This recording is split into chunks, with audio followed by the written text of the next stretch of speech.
Assalamualaikum warahmatullahi wabarakatuh. Apa kabar Sobat Isik semuanya? Pantun dulu ya. Ke Jatimulya ketemu adik. Makan bakso berdua di pinggir jalan. Salam berjumpa Sobat Disdik dalam acara podcast Ramadan. Sobat Isik semuanya, alhamdulillah kita bertemu kembali dalam acara podcast Dinas Pendidikan Kota Depok. Hari ini kita kedatangan tamu yang amat sangat istimewa.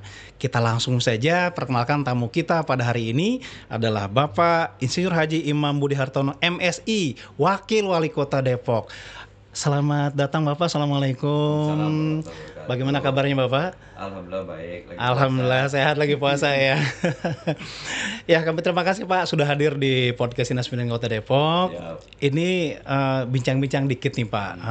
Mungkin Sobat Didik semuanya pengen tahu nih. Yang pertama, sebelum kita menyebut bulan Ramadan, ini kegiatan Bapak apa aja sih? Mungkin ada teman-teman Sobat Didik yang kepo gitu Pak, yang pengen tahu gitu.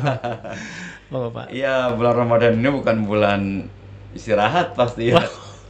Bukan tidur-tiduran doang kan gitu ya, walaupun Baik. tiduran pahala katanya kan gitu. Betul. Tapi aktivitas saya bulan Ramadan ini makin padat karena ada tarawih bersama, ada subuh, kuliah subuh gitu. Itu jadi 24 jam ini.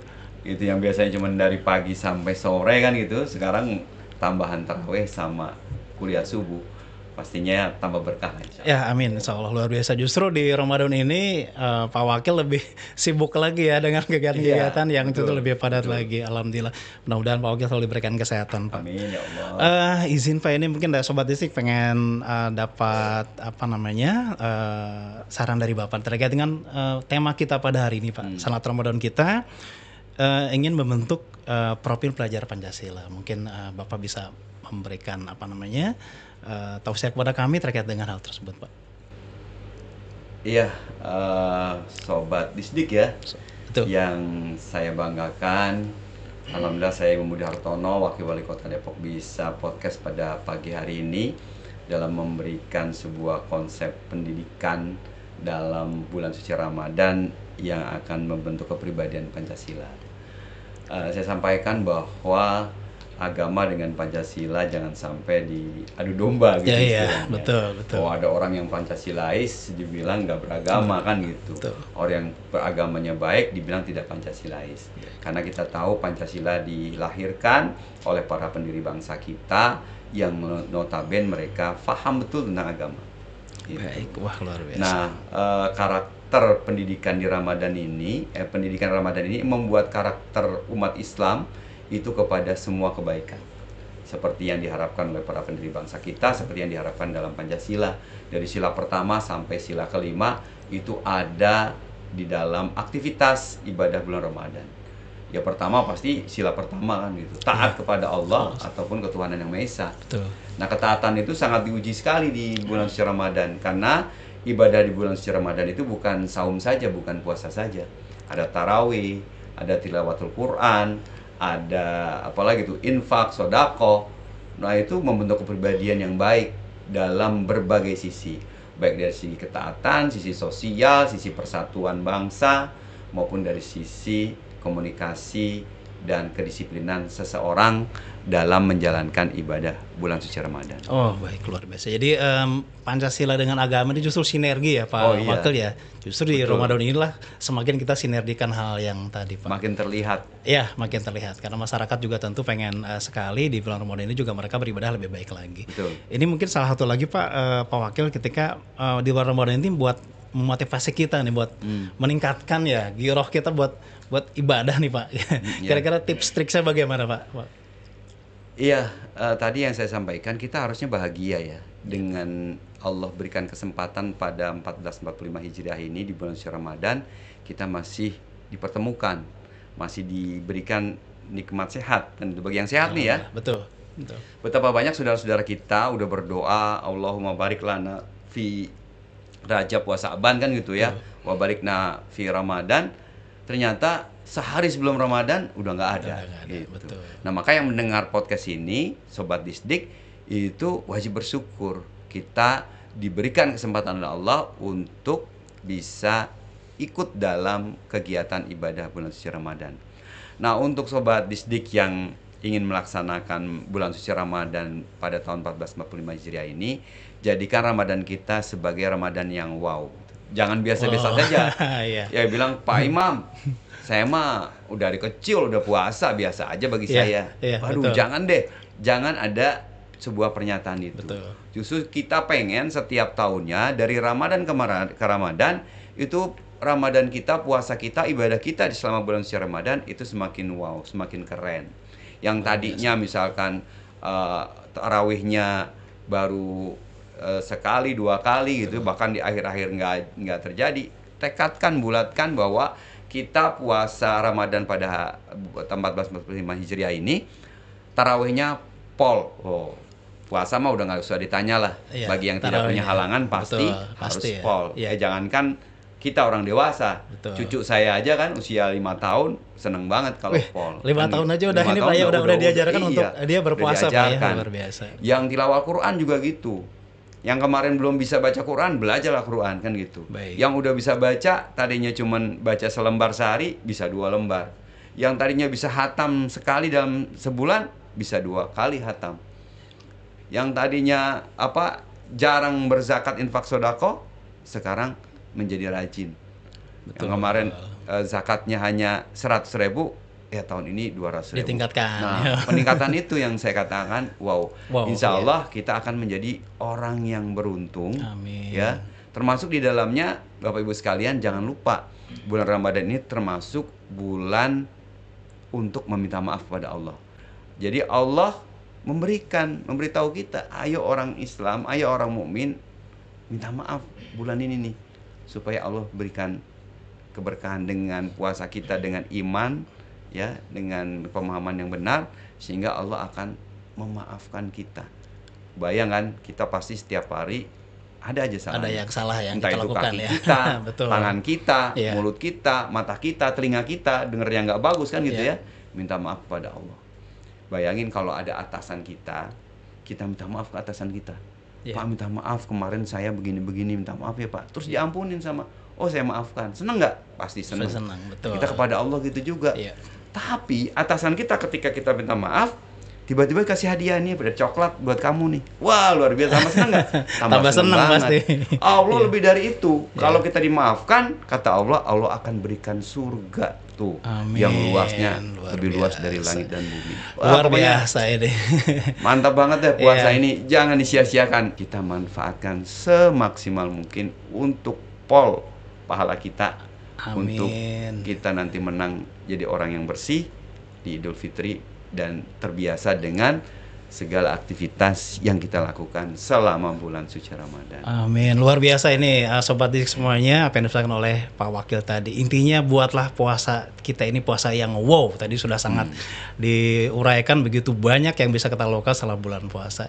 Izin Pak Wakil nih, hari ini saya juga didampingin oleh Kepala Bidang Pembinaan SMP nih. Mungkin beliau pengen juga nanya sesuatu kayak mewakili teman-teman Sobat Didik. Pak Kabin, mangga mungkin dia ingin menanyakan sesuatu ke Pak Wakil. Tadi kalau ternyata Ramadan itu adalah sarana yang disiapkan oleh Allah Subhanahu wa Ta'ala sebagai pendidikan yang paripurna, berarti sepertinya akan ada semacam implikasi ke depan ya Pak buat orang tersebut maupun lingkungannya. Menurut Bapak seperti apa Pak? Iya. Kebayang kita dididik Allah 1 bulan. Saya dulu pernah ikut pesantren hanya 3 hari kan gitu ya, atau seminggu. Kira-kira Pak, kira-kira berbekas gak nih kan 3 hari atau seminggu.